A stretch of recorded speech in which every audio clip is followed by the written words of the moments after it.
lot of this is going to feel like a political rally, and that's okay, because we are here because we know that the change has got to be political, correct? Every single reputable public health study has shown that the states with the strongest gun laws have the lowest rates of gun death, and the states with the worst gun laws have the highest rates of gun death. We can do something about this.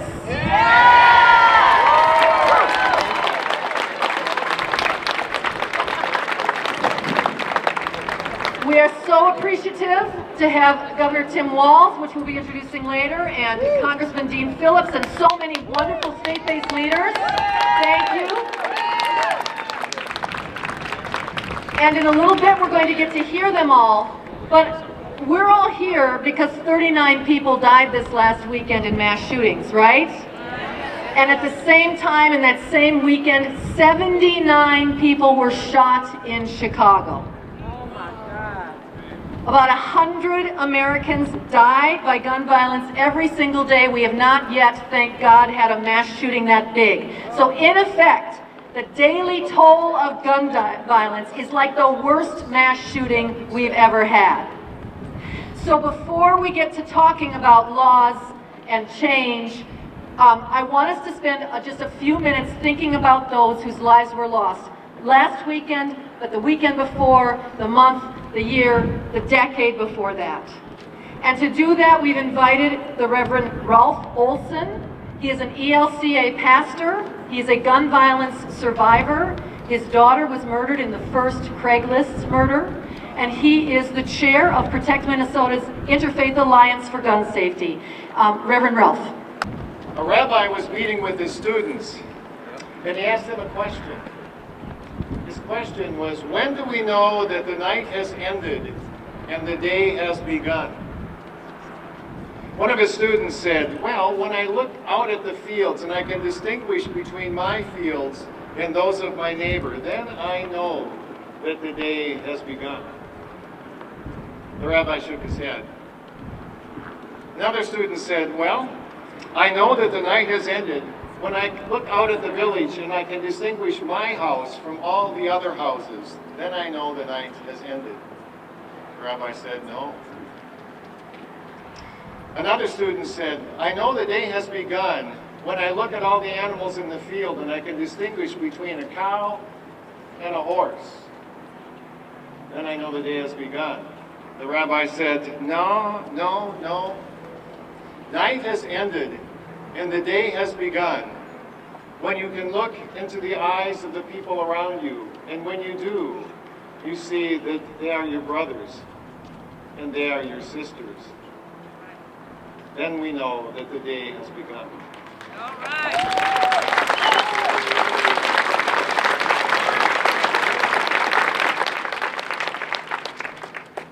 Darkness has settled over our land. We gather as we search for some light. In the darkness, we gather to honor the dead. In the darkness, we recommit ourselves to finding solutions to prevent more actions such as we recently experienced. So I invite you now to take a moment and pray with me. Creator of all, in silence we grieve.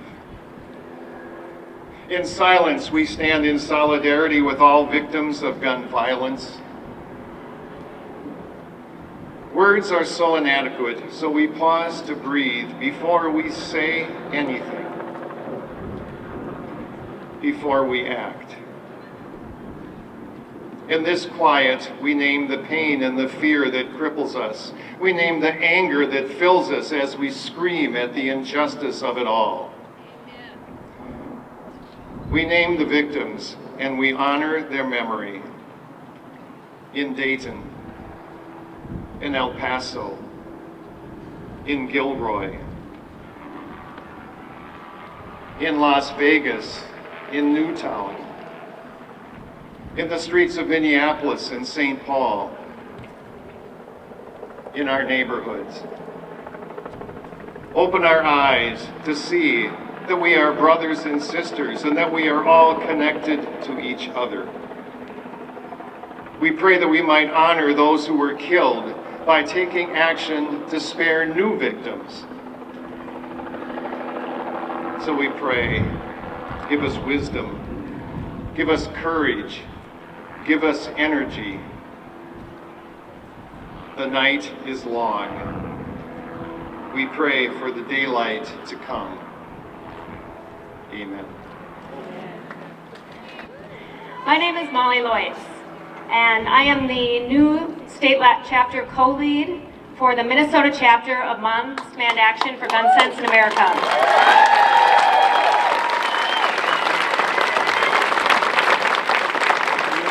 Wearing this red shirt, you know the one, I represent thousands of volunteers and hundreds of thousands of supporters, mothers and others here in Minnesota.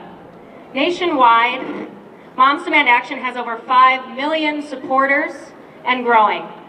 We are the grassroots volunteer arm of Everytown for Gun Safety, and along with Everytown Survivor Network, Mayors Against Illegal Guns, and Students Demand Action, we work for common sense gun reform and represent a counterweight to the dangerous agenda of the NRA.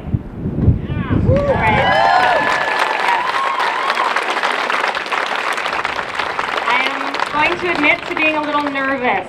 This is definitely the biggest crowd I've ever spoken in front of, and my first big speech. Okay.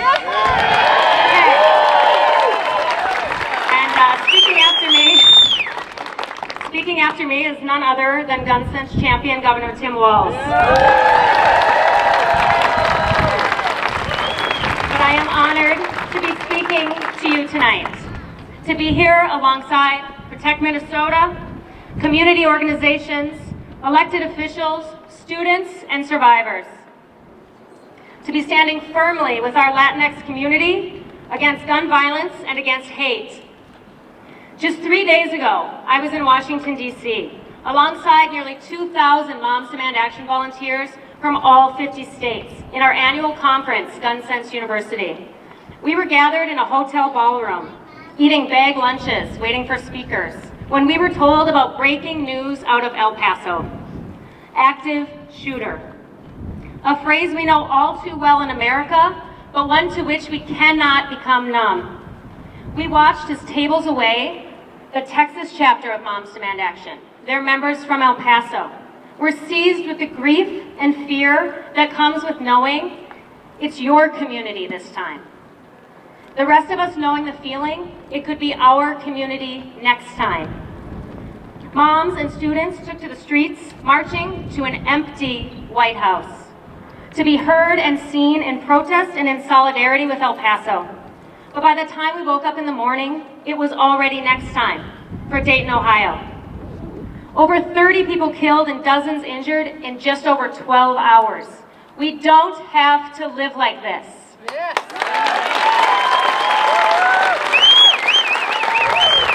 We should be free to live without the constant fear of being shot. No law can prevent all gun violence. But we can be doing so much more as a state and as a nation to keep people safe. Mass shootings grip our news cycle and bring acute focus to our gun violence epidemic. But let us also focus on the victims and survivors of everyday gun violence. 100 people a day on average in America.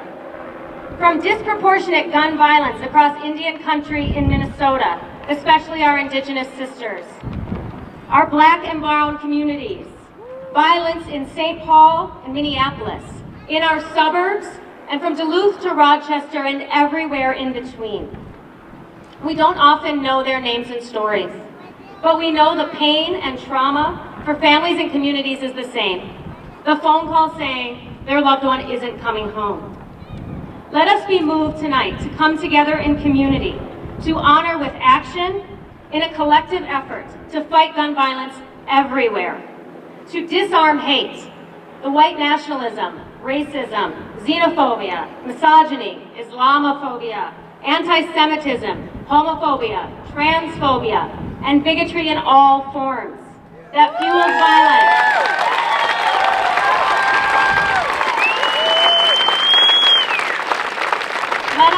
demand action from our elected officials.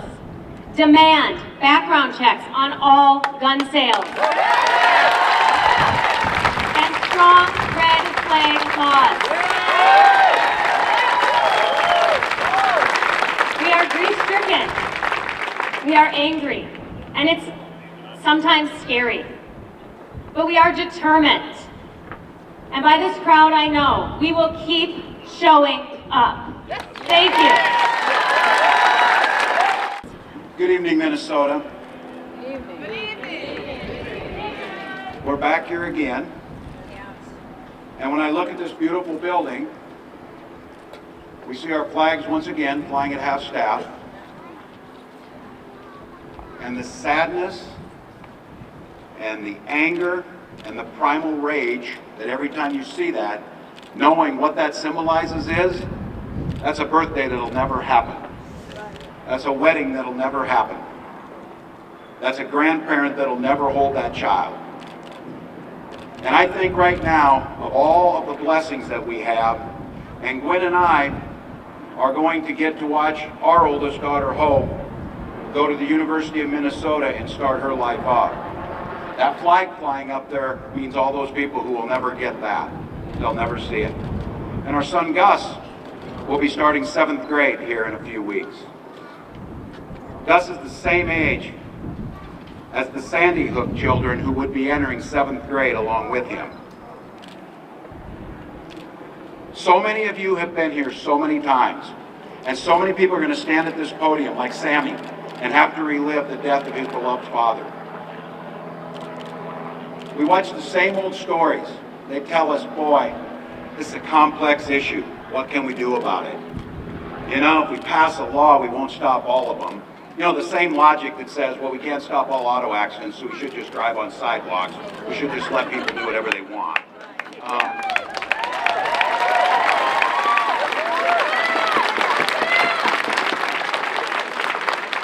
Or more cynically, they try and demonize those with mental health issues. The very people who tell us it's mental health issues, which all of you know, are 10 times more likely to be victims of violence than victims.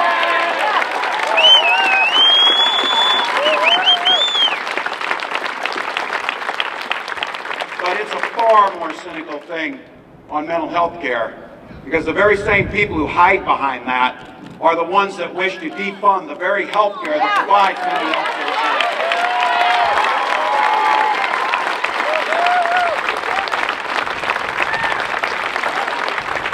And for those that want to make the case, and I want to be very clear, those that talk about our rights, we know this, and there's here, so many of you have fought for the rights and freedoms that we have. But an understanding, and trust me, as someone who served 24 years in the military, I'm very familiar with these weapons. I've shot everything from 9mm to cannon and rocket launchers, and I'll tell you what I learned by that is, the damn things don't belong on the streets of our country.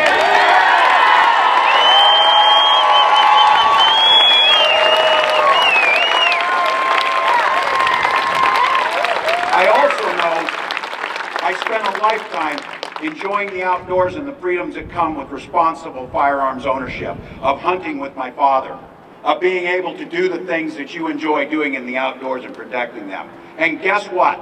The things that we're proposing to reduce senseless violence on our street do nothing to infringe upon your rights as a lawful gun owner to do those things.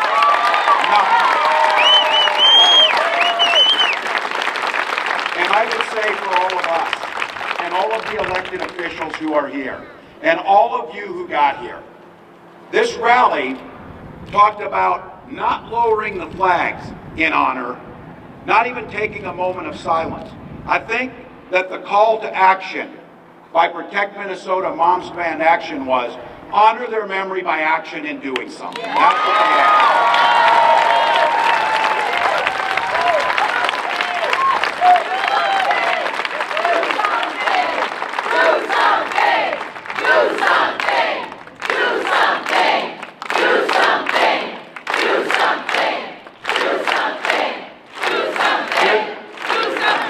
Here's the beautiful thing of our democracy and a whole lot of freedoms that are protected for us. We have the right of the people to speak. The democracy spoke up. And I want to be very clear. We ran last year, just 8 months ago, and ran on a very clear message of One Minnesota, but we were also very clear about a few things. That we had an expectation that this would be a state that passed fully comprehensive background checks into law. That was clear. We ran and put ourselves in front of the voters and said that extreme protective orders and red flag laws are going to save lives, especially in families where we know gun deaths by suicide can be prevented by putting these things into place. And we ran of stating weapons of war with high-capacity magazines that are meant to kill large numbers of people, like the 54 seconds it took those lives in Dayton, have no place on the streets of Minnesota.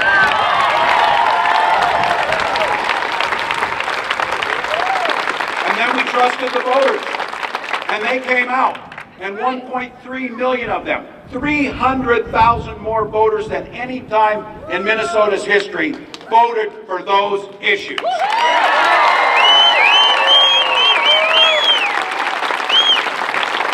So here's my simple proposition to you.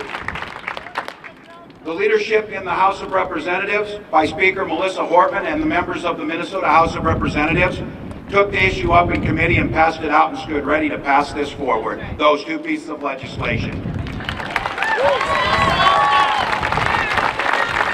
The First Lady came and spoke to you and made it clear. We expect in a democracy that you have the courage to debate these things openly and have a vote in the Minnesota Senate on whether you should pass these legislation. And the power that I have, when we put the pressure on, and here's what I'm asking you, why are we waiting for the next session? Why don't we...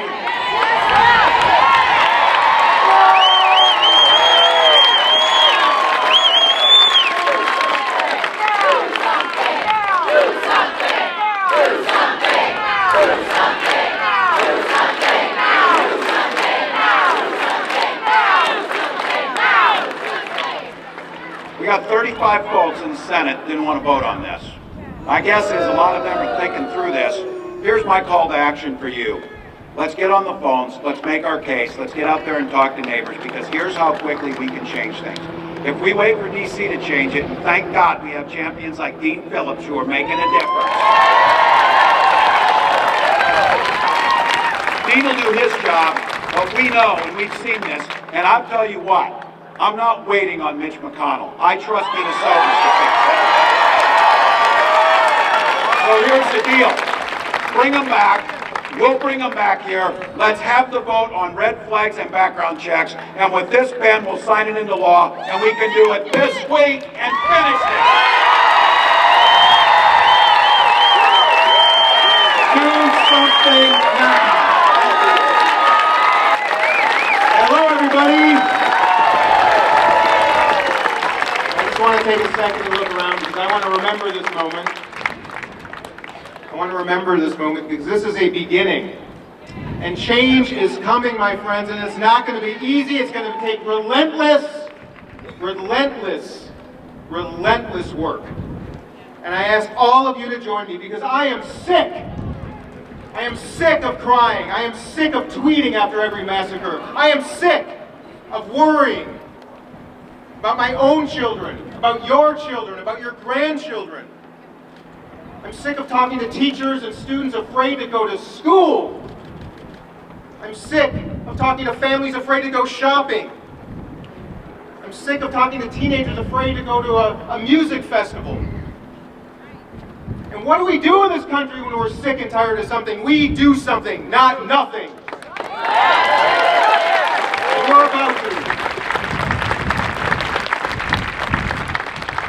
How are we going to do it? You know, we have a country, a beautiful country, in which change does not come easy. That means all of us have got to do it together. I am not going to rest. I'm not going to rest. This is not going to pass this moment. In Congress, in the building behind me, in these streets, in our neighborhoods, and all around the country. Tweeting is great. Making phone calls are great. Sending messages and letters are great. But you know what we need more than anything else is you have got to come to the halls of Congress, you've got to walk the halls of the Capitol, you've got to knock on the doors of your representatives and demand change.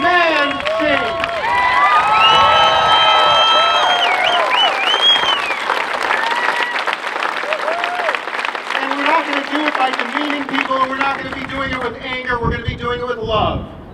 We're not going to be doing it by demeaning Republicans. We're not going to do it by demeaning gun owners. We're not going to trample on people's rights. We are going to protect people's rights. And I see in the audience a couple of the Republican trackers, the people charged with following around candidates and elected members of the Congress to catch us in moments that they can use on television ads to demean the others, and both parties do it.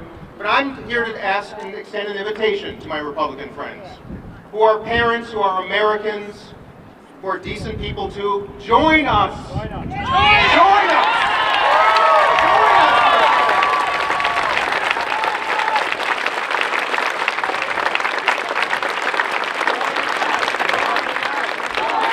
Join us. That is my message. I love you all. We are going to get this done, and we need you. So come to Washington. March on Washington. Show the president. Show Mitch McConnell, who's been sitting on top of 2 of our bills for months. That he should at least allow a vote, because that is how this country should work. I love you all. Let's get to work. Good evening. I am Imam Asad Zaman with the Muslim American Society of Minnesota and with Isaiah and a board member of Protect Minnesota.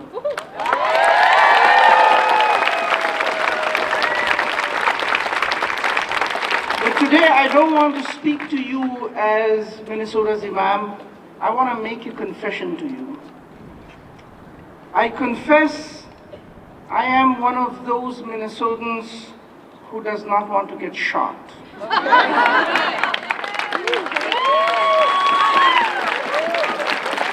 And I acknowledge that is very unreasonable of me, but I really would like to not get shot.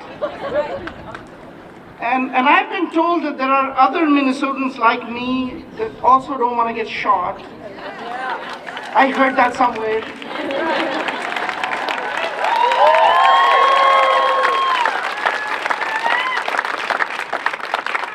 So Minnesota voters who are against getting shot need to prioritize Minnesota legislators who will protect that right for them.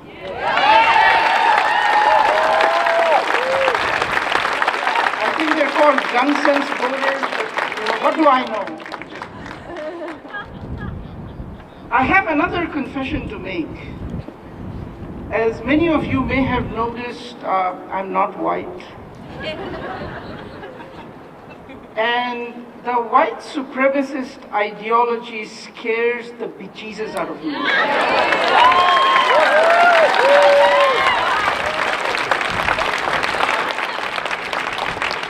Bejesus is a technical term.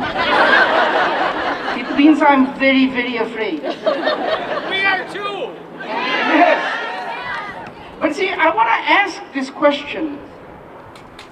You know, a mosque was bombed by this organization calling itself the White Rabbit Militia. They did so according to their manifesto for very political reasons. That is literally the dictionary definition of terrorism. I want to know why they have not been designated a terrorist organization.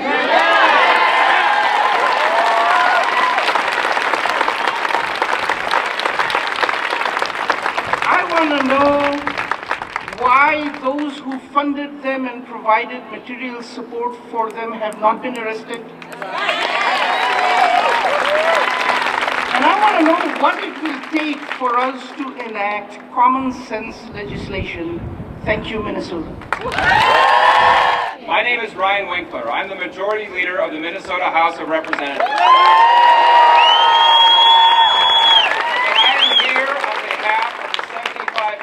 Of the Minnesota House DFL caucus who did something.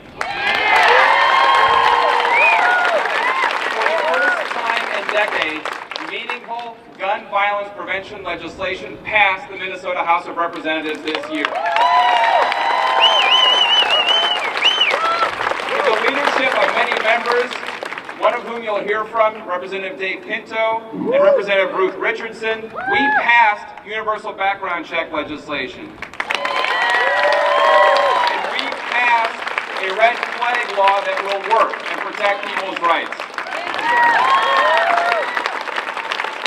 We did this because it is time to be done with excuses. The excuses I've heard ever since I was first elected. We can't do anything because we will lose an election. We can't do anything. We can't do anything because any bill we pass won't solve the problem of gun violence. We can't do anything because this bill won't pass the Senate. We can't do anything because this bill won't be signed into law by the governor. We can't do anything because doing something would be admitting that there's a problem. And we know there's a problem. You know there's a problem. The people of this country and this state know there is a problem.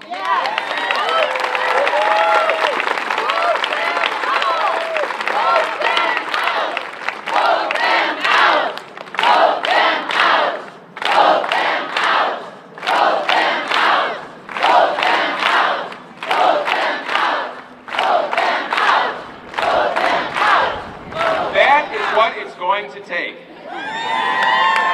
Because the excuses will never stop coming from Republicans in the Minnesota Senate.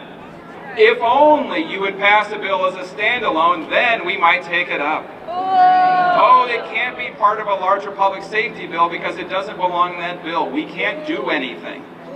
Their excuses will never stop. That is why your activism, your presence, your voice, your demand for change can never stop until this problem is solved. And the Minnesota House DFL caucus will be with you every step of the way.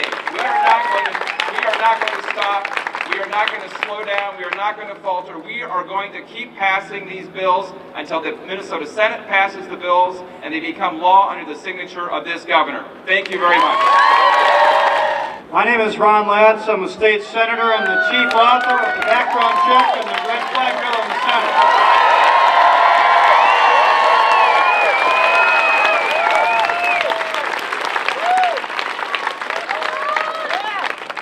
We gather again in the wake of mass shootings to call for concrete steps to reduce gun violence in our land.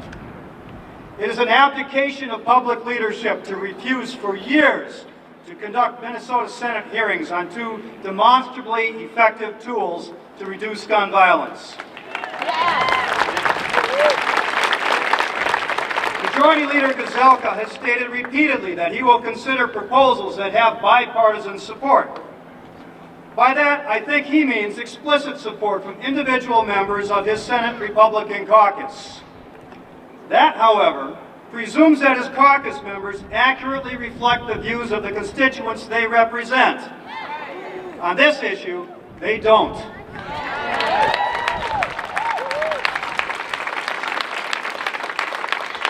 The Star Tribune did a statewide Minnesota poll in April 2018 and found that Minnesotans overwhelmingly support mandatory criminal background checks on all gun sales, including those sold privately and at gun shows.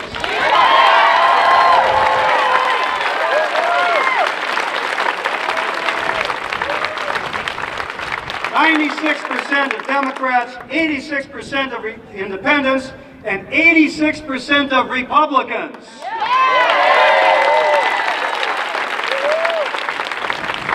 Lest you think that this is only Metro Republicans, think again. The same poll found that 85% of non-Metro Minnesotans support it, and 87% of people who own guns support these background checks.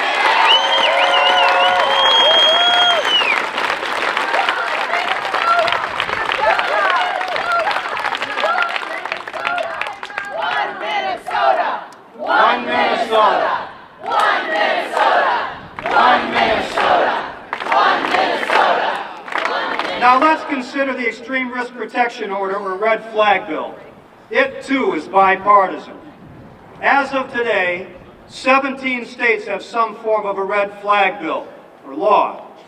These include Florida, whose Republican governor pushed for it in the wake of the Parkland massacre, and Indiana, which has had this law since 2005. Ohio Republican Governor DeWine, Arizona Republican Governor Ducey, and President Trump now support it. The national polling, yes, support the Republicans who support the red flag bill.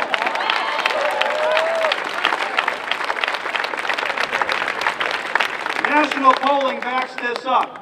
In 2018, the Washington Post ABC News nationwide poll found that 85% of registered voters support red flag laws.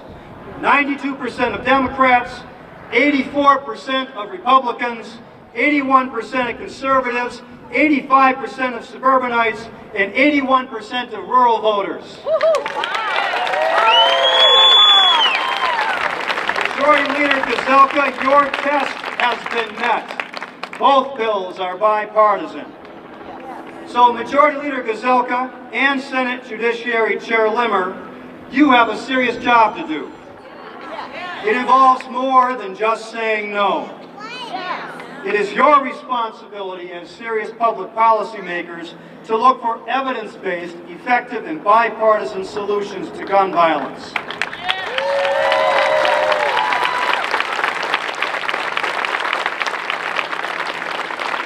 Your job involves more than running a blocking pattern for the NRA, the Gun Rights Caucus, and your most radical GOP caucus-going constituents.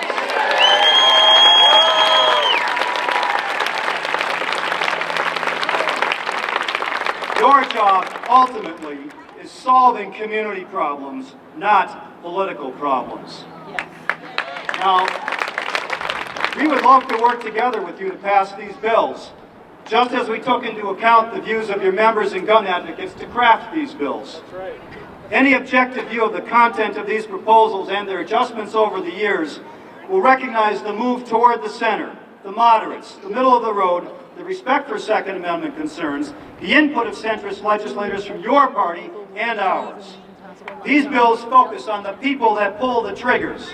Our goal here is to protect our citizens from gun violence, as the safety of the public is paramount. Indeed, public safety is a most basic human right. It is one of the foremost reasons that people organize into governments, to arrange for the collective protection against violence. Senator Gazelka and Limmer, you swore an oath to the Minnesota Constitution, which says as its very purpose, Article 1, Bill of Rights, Section 1, Object of Government. Government is instituted for the security, benefit, and protection of the people. And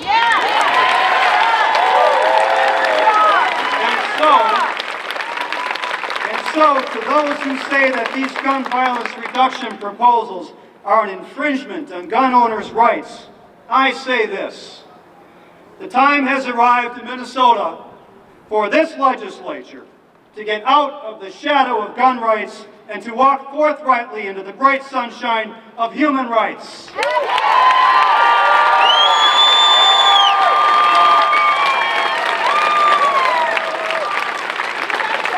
time for Senators Gazelka and Limmer to listen to the people of Minnesota and say yes to public hearings on these proposals.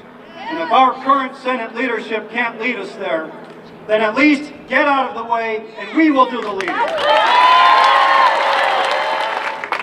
I'm a Lutheran pastor and I've had to make a lot of bad announcements in my time, but I have a really serious one to make now. Right now at Regions Hospital, there's an active shooting going on and Regions is in lockdown. Maplewood, thank you, Maplewood. Maplewood is where it's going on? Shooter Maplewood, Regions Hospital is locked down. Shooter in Maplewood, Regions Hospital is locked down. So, we're going to take a second here, folks, just a second.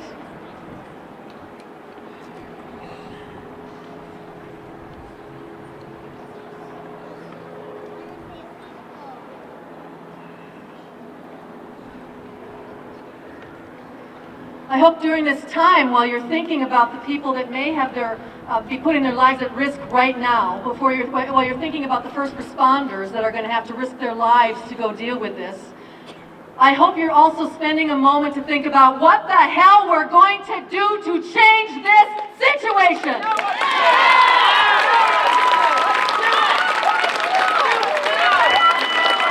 Not one more! Not one more! Not one more! Not one more! Not one more! Not one more! Not one more! Not one more! One of the jobs of clergy is to always lead the mourning, right? And I'm sick of it. I want to lead the action. And so when we leave this place tonight and we hear whatever it is that's going on in the news, we're going to do more than be mad about it, folks. We're going to call, we're going to write, we're going to meet, we're going to stake out the offices of those Senate leaders who are blocking bills that could be saving lives. Do you promise?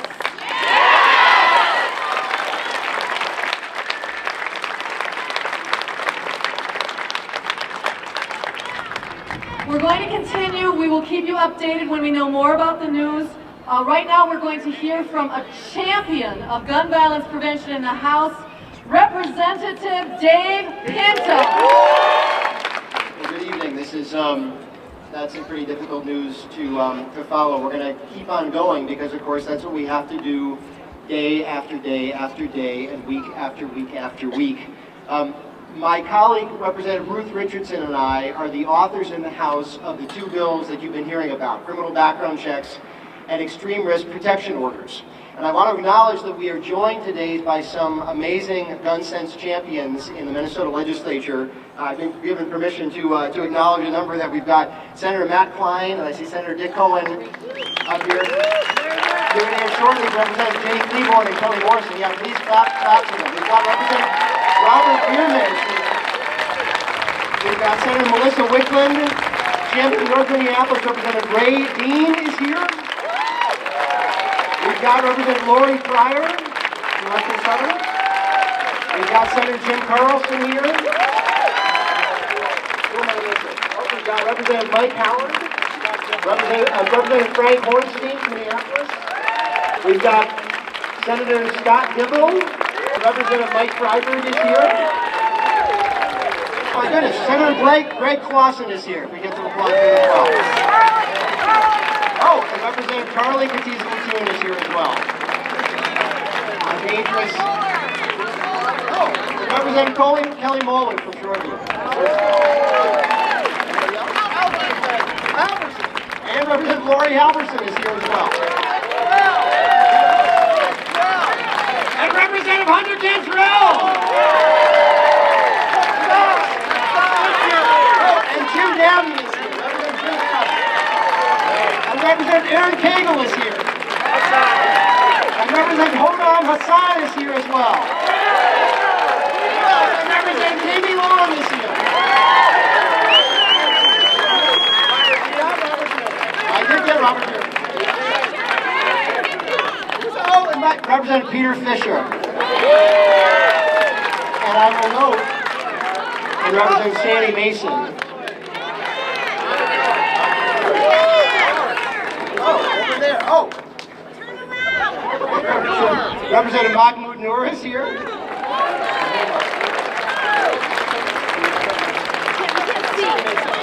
The sun is blocking my eyes. We clearly should have gotten a list.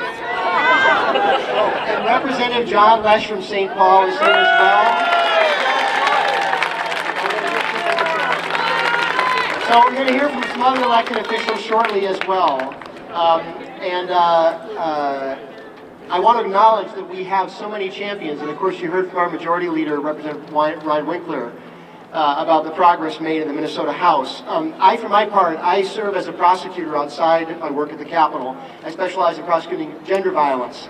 And I chose that work because I wanted to help keep people, and especially vulnerable people, safe. And of course that's why we all are here, because we have been failing to keep people in Maplewood tonight, in Dayton and El Paso over the weekend, in Gilroy, in Sutherland Springs, in Charleston, in so many communities safe. It is long past time for us to do more to keep guns out of the hands of dangerous people. It is long past time for legislative action to keep us safe. Now, you've heard about these two bills. Pretty simple principle. Before a gun changes hands, we should be sure the person receiving it is actually eligible to receive it. We have criminal background checks on many gun sales. We should have them on all gun sales. And when law enforcement sees dangerous red flags, they should be able to go to court to get guns out of the situation. As you have heard, both of these proposals are in use in other states where they are working very well and keeping people safer. Both, as you heard, have been passed by the DFL majority in the Minnesota House, and both have been blocked from even getting a hearing in the Republican-controlled Senate. That is unacceptable. Remember, these are the same people who suggested arming school teachers as the solution. Remember that? Really? Unacceptable. They toss out excuse after excuse after excuse and do nothing. Unacceptable. Days and days into weeks into years and nothing happens. Unacceptable. So you tell the Republican Senate, if you will not do more to keep guns out of the hands of dangerous people, then we will gladly elect those who will. No more excuses. The time is now. No more headlines. The time is now. No more deaths. The time is now. And no more delay. The time is now. Thank you so much. Excited to see you all. I'm Representative Ginny Cleaborn. I just want to share 3 small stories with you that influenced my decision to be here tonight. I have been a long-time advocate for the safety of children. I don't want to talk about shootings. We've just had 3 people injured by a gun.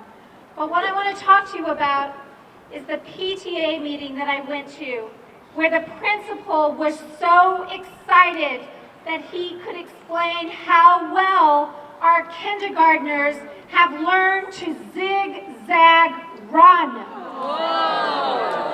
It's not healthy for children to learn to zigzag run in kindergarten.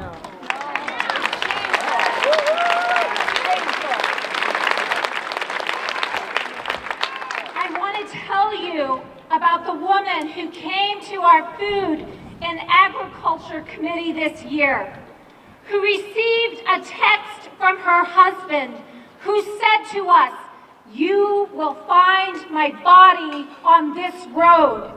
Suicide by gun is unacceptable. We say no to that."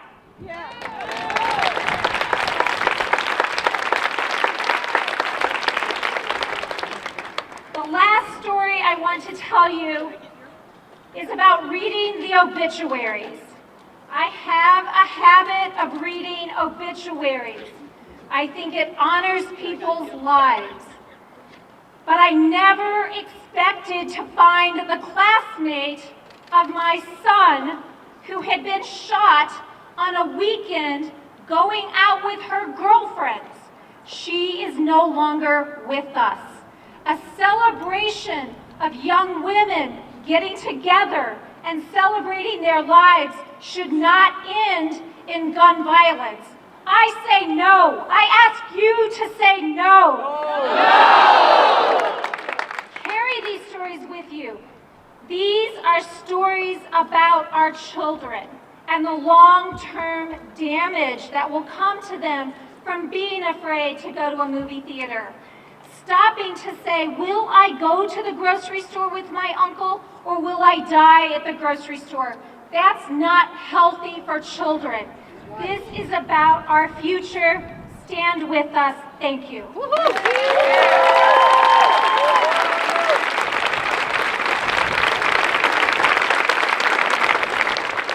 Our country is still reeling from the senseless and tragic acts of gun violence over this weekend.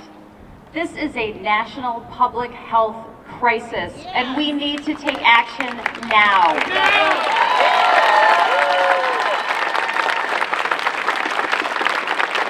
As a practicing physician, I can attest that we must address gun violence for what it is, a leading cause of premature death in our country. These are the facts. There has been a mass shooting, meaning 4 or more people are killed every day over the past 2 years. Almost 40,000 people die in the United States of America from gun violence every year. And more than 400 Minnesotans died from suicide or homicide caused by guns. We must tackle this public health crisis the way we would any other, with urgency and with action, and without the political influence of the gun lobby.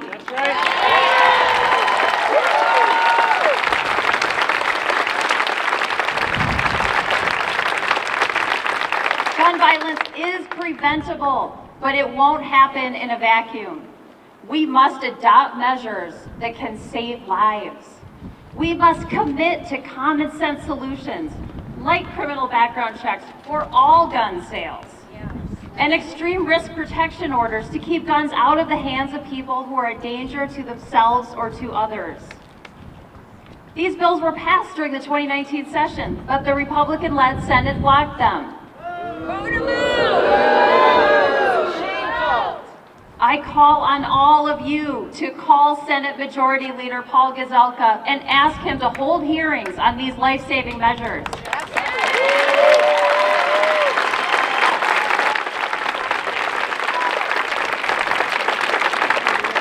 Urge him to put politics aside, do the right thing, and protect Minnesotans from the ongoing tragedy of gun violence.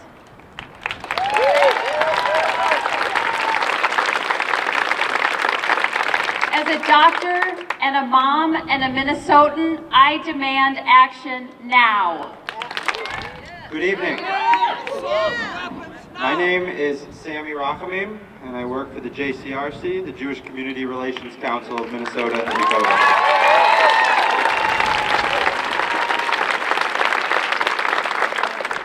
Almost 7 years ago, my family joined a club that we never asked to be a part of.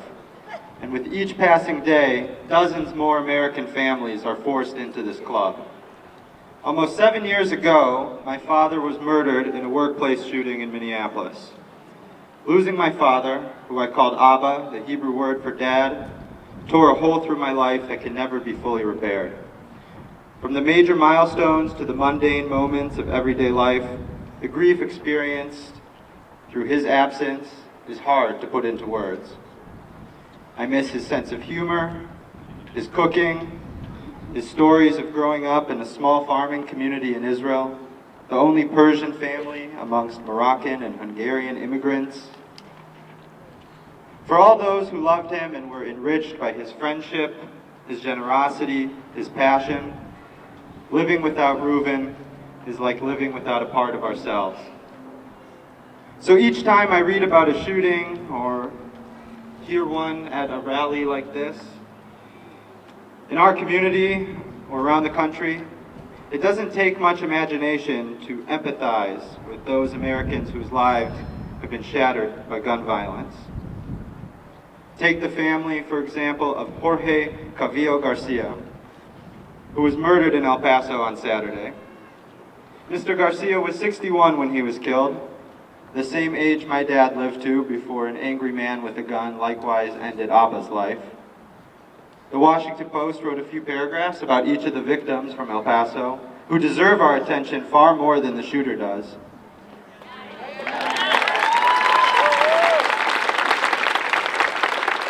Of Jorge Garcia, they wrote, "He was a family man. He went to Walmart on Saturday morning because his granddaughter Emily was outside the store to raise money for her soccer team. Cavillo was going to bring food and water to the collection event. It was reported that Jorge was killed shielding his granddaughter and her teammates from the hail of bullets. The ultimate sacrifice, which he never should have had to make. The white nationalist domestic terrorist network of which the El Paso shooter belonged has also caused immense grief, trauma, and fear within my own Jewish community. While the attack on Tree of Life in Pittsburgh last October was by no means the first white supremacist shooting targeting Jewish individuals and institutions in the United States, that horrific incident rocked the Jewish community around the country and around the world. 11 worshipers, mostly the community's elders, its pillars, were killed, making it the deadliest anti-Semitic attack in American history. Then, exactly 6 months later, on April 27th, another white nationalist terrorist entered the Chabad of Poway synagogue in Southern California. And in between those two incidents, an Australian white nationalist murdered 50 Muslims at prayer across 2 mosques in Christchurch, New Zealand. These attacks foster a perverted reality in which worshipers at synagogues, mosques, gurdwaras, temples, and predominantly black or Latinx churches must pay equal attention to where the emergency exits are and whether they would run, hide, or fight as they would normally pay to the sermon or prayer that brings them there. Is that not an infringement on our religious freedom?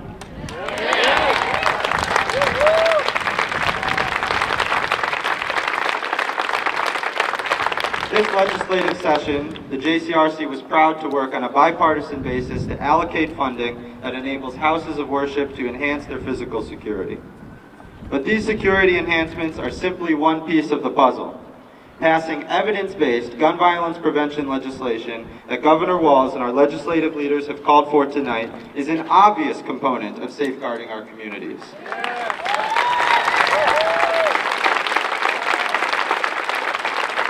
We deserve the freedom to live in fear, to live free of fear. Free of fear from being shot in our schools, in our workplaces, in our houses of worship, in our shopping centers, nightclubs, anywhere else where the epidemic of gun violence has violated our sense of safety. In Ohio, the Republican governor is calling for a version of the red flag law, expanded background checks, and other reasonable measures to prevent gun violence. That's good. It's a step in the right direction, but for the 9 people killed in Dayton on Saturday, it is simply too little, too late. Will our elected leaders here in Minnesota enact these laws which could prevent a future tragedy? It may be too late for my family and so many other Minnesota families, but if we find the courage to act now, it may not be too late for them. When I heard that there was a shooting incident in Maplewood, which is my community, my heart sank. And we have a little bit of an update on that. I understand that we know that 3 people have been shot. We don't know the extent of the injuries. I'll get a little closer. We don't know the extent of the injuries, but 3 people have been shot in Maplewood. And when I heard that news, my heart just sank. Because for too long, too many times, time and time again, these things happen in our community, yet we do nothing. All of you are doing something. Thank you. But as a collective body, as a state, as a community, I feel like we're stuck. And we're stuck because of political influences. We're stuck because of special interests. And those are the things that need to change. You know, I remember it was about 7 years ago when Sammy's father was taken from us. And it was around the same time as Sandy Hook. I thought that at that time, things have to change. We all thought that, right? But they didn't. And time again, over and over, we have these mass shooting incidents that occur around our country. But it's not just about the mass shooting incidents, it's also about the suicides. It's also about every year, if we count the numbers of people who are victims of gun violence, we have a mass shooting in St. Paul and Minneapolis and every community every year. Yet, we fail to do anything as a community, as a state. Despite this inaction, I look out into this audience, this group of great people who are assembled here who want to do something. And so what we need to do is we need to get some legislation passed. The legislation that the House majority passed, but was not heard in the Senate. As the county attorney, I will tell you, as somebody who deals with gun violence on a day-to-day basis, these two bills, extreme protection orders and universal comprehensive background checks for every transaction, will make a difference. You know, all of those guns that are on the street, the vast majority of them are illegal. And if we could get a better response, better regulation around those simple things, we would have a safer society, a safer Minnesota. But what it's going to take to change all this is all of you. All of you have to keep at it. All of the elected officials, I know we're going to be doing the work that we need to do. But you know what? People talk about this tipping point. This is tipped. The vast majority of Minnesota want these things. We have to just keep fighting, so thank you very much. Good evening, everyone. My name is Raina Meyer, and I am the events co-lead for Students Demand Action Minnesota.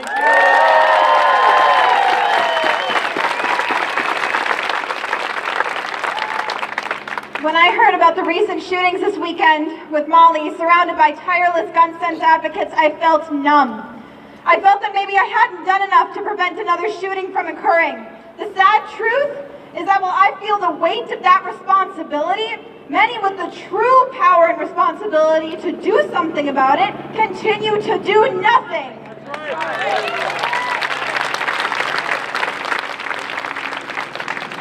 This issue, this problem is on their shoulders. It is not on ours. We should be protected and advocated for by our representatives, yet too often, many don't act on that responsibility. I have the good fortune of living in a district where my representatives recognize and advocate for this issue to finally be put to an end. But if your legislators don't, work hard to vote them out. Show them that you have the true power in this situation. Show them that we will not stop and we will not rest until action on this issue is taken. We will not continue to let Americans die. 100 people in this country are killed every day due to gun violence. For some lawmakers to pride themselves on not allowing any action to be taken, for some to call themselves the Grim Reaper on Capitol Hill, is disgusting and abhorrent.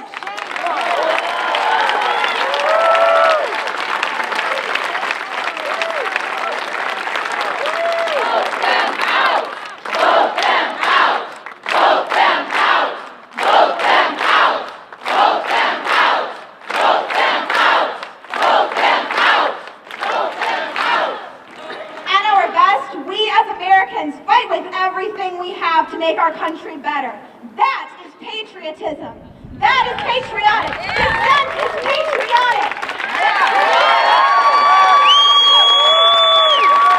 Lawmakers who refuse to back common sense gun laws, history has its eyes on you. Lawmakers who are standing behind the 90% of Minnesotans who support a background check on every gun sale, history will remember your names as the one who pushed for protection and safety of Americans. This issue will go down in the history books, and our fight for protection and survival in our own country will be remembered as one valiant, unwavering, and defiant. Most importantly, history will remember that we won!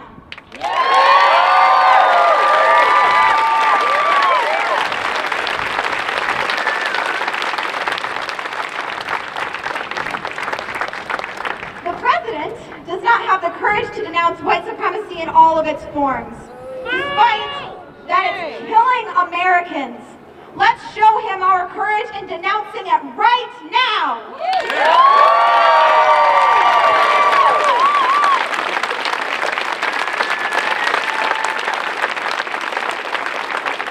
We stand with black and brown communities, which are disproportionately affected by gun violence on a daily basis.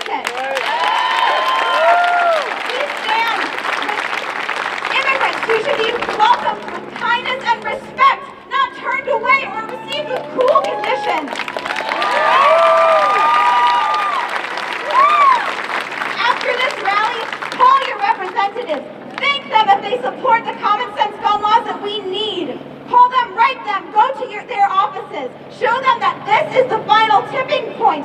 Columbine should have been the tipping point. Sandy Hook, Aurora, Virginia Tech, Parkland, Orlando, Red Lake, Minnesota, and every one of the shootings that occurs every day in this country should be the tipping point. They were killed not due to violent video games or broken families or bad neighborhoods. They were due to guns and loose gun laws. Let's make sure that Dayton, Gilroy, El Paso, and now unfortunately Maplewood are the final tipping points. We have no more time to let politics get in the way of American life being saved. Gun violence needs to end now. Good afternoon, good evening. Minnesota summers. It's probably like 10 p.m. or something. My name is Emilia Gonzalez Avalos, and I am the executive director. Can you guys hear me back there? Good. I'm executive director of Unidos Minnesota. And we are a Latino organization, and one of the most important pillars is our immigration justice work. So folks, please bear with me as I share some words. I'm still mourning. A lot of things have changed within the past few days. And for the last 2 years, I've spent a lot of time with my peers and other organizations in our immigrant rights movement, talking to people about their rights on how to prevent a deportation, or as we call it sometimes, a kidnap of our community members.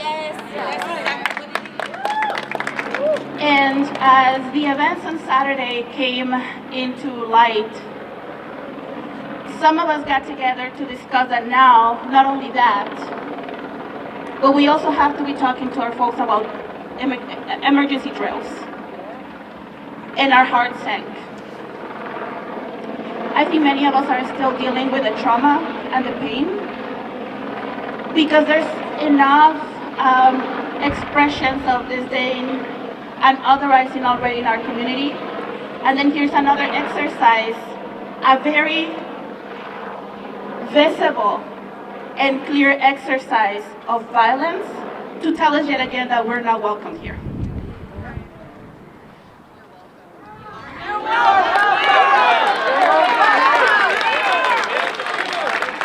I would like to address now the Republican truckers that we have in the audience. Every time I hear there's a Republican trucker in the audience, I flinch a little bit.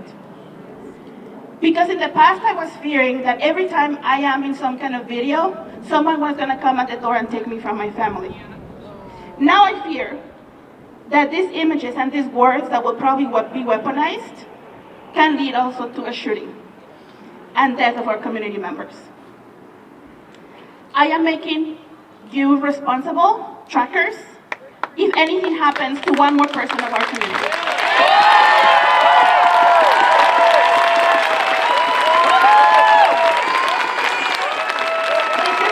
This is not only about immigrants, this is our Muslim representatives here in the state of Minnesota, in our, here in the state, but also in Congress. Yes.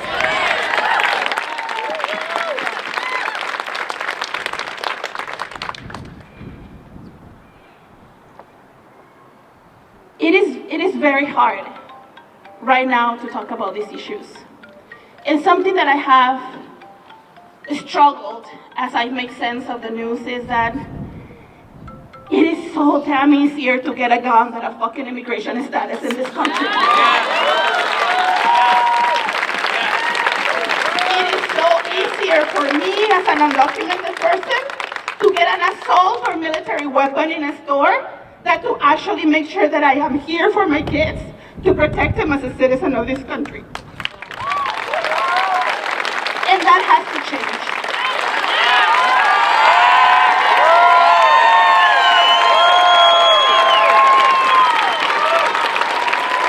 I want us all to recognize that we don't live single issue lives. And just as we are coming into the events and dealing with the trauma and how to break through to address the very old sin of white supremacy in this nation, we also wake up with the news today that Mississippi was home to the largest immigration rate in the history of our nation, with 680 families being taken apart as we speak right now. These things are related. They're not disconnected. Oppression is deeply connected. And the root of all of our sins is deeply linked into white supremacy. So to my white brothers and sisters who are present here today, I know that there's a story that you benefit from white supremacy, but let me tell you one thing very clearly. White supremacy does not make you free either. Come on.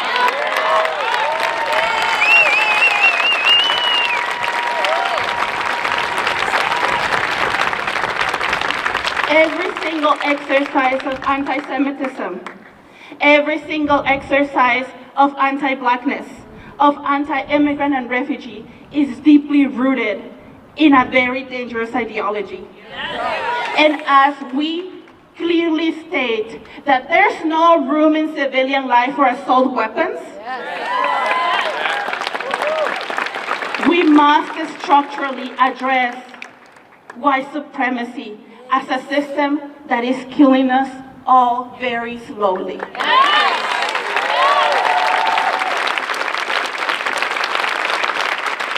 I have my daughter here in the audience. And for the many years I thought that, well, you know, everything that we're going through as immigrants, as deportable people, it'll be worth one day, because maybe one day we all get papers and then it's gonna be something else. And now we have to have discussions with our little kids, telling them that citizenship is not enough. Let that sink in. Citizenship is not enough. A person with a gun, with an assault weapon that can kill over 25 people per minute, is not going to stop to ask you your immigration status. That is very scary.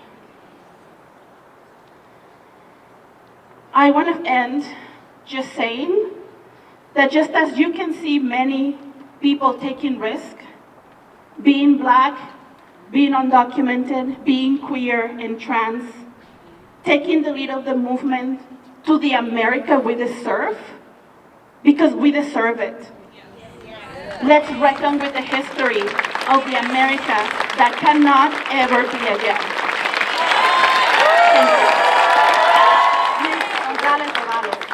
Thank you.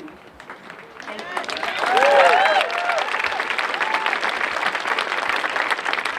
So, here we are again, mourning.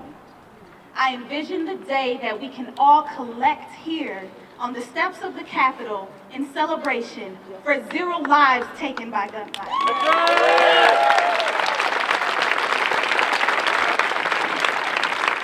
My name is Iolanda Evans Mack. I am the Director of Partnerships for Safe Communities with Protect Minnesota.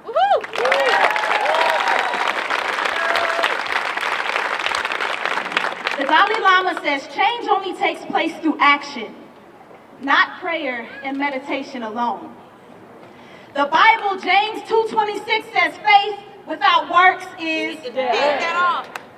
Abu Sa'id Khudri reported in the Islamic Hadith that the Prophet Muhammad stated, whatever or whoever among you sees evil, let him change it with his hand. If he is unable to do so, then with his tongue. If he is unable to do so, then with his heart, and that is the weakest level of faith. As a nation, we are operating at the weakest level of faith.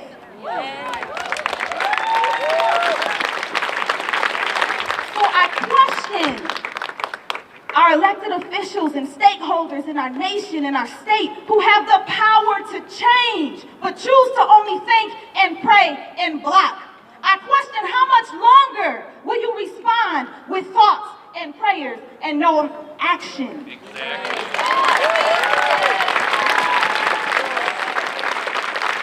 How much longer will you hold back on promoting peace through legislation?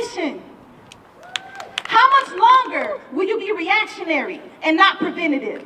How much longer will you be passive and deny our people the protection of aggressive and sensible gun laws?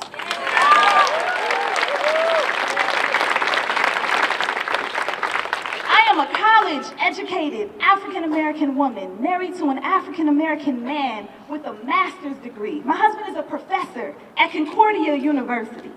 We are homeowners. We are professionals. We live in the community that we work in.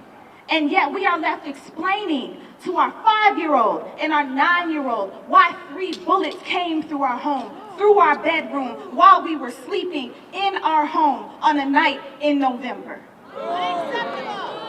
It's totally unacceptable, and it's unethical that we would even have to have a conversation with our family about this situation, but here we are. It's not normal, yet this is our reality. And for Black and brown people, gun violence extends beyond class lines. In urban communities that are riddled by gun violence, victims are blamed for the systemic oppression that they face that breeds violence and other disparities that create community-level unwellness.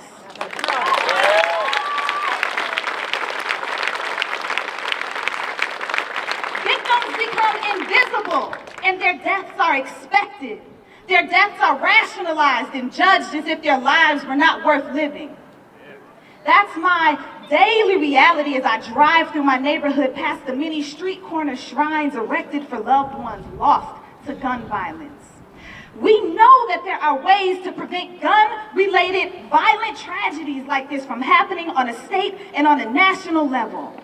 Communities will continue to remain broken unless we take action to keep our communities safe from guns. So my dear elected officials who continue to block life-saving legislation, the blood that continues to spill from gun violence is at your fingertips.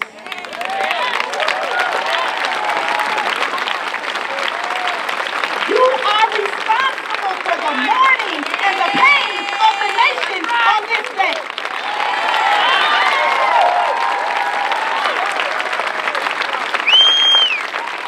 The racism and white supremacy that fueled the hate-filled attacks over the last week is the same racism and white supremacy that causes blood to spill in Black and brown communities on a daily basis. Mass shootings happen in Black and brown communities on a daily basis across the nation. El Paso, Texas, and Dayton, Ohio are not isolated incidents.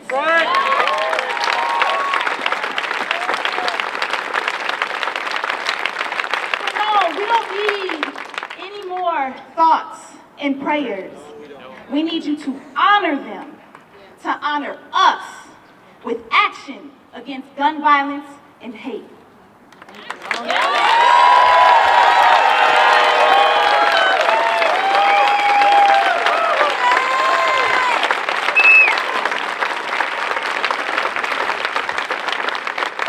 Protect Minnesota is just a little proud she works for us. Give Iolanda a hand.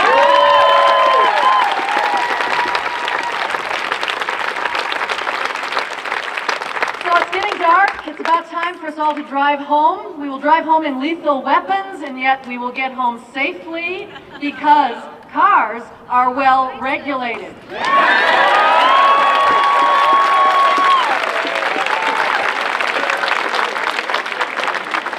In 1946, we had such a high motor vehicle death rate that it was a public health emergency. In 2016, we had cut the rate of motor vehicle deaths in this country by nearly 90%, and we didn't confiscate cars.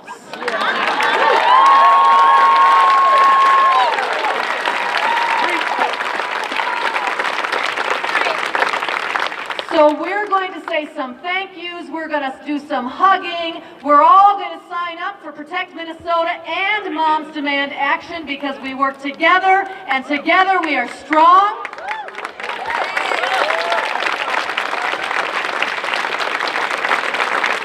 And then you're going to drive home in the gathering darkness and tell yourself that the day has We're going to do something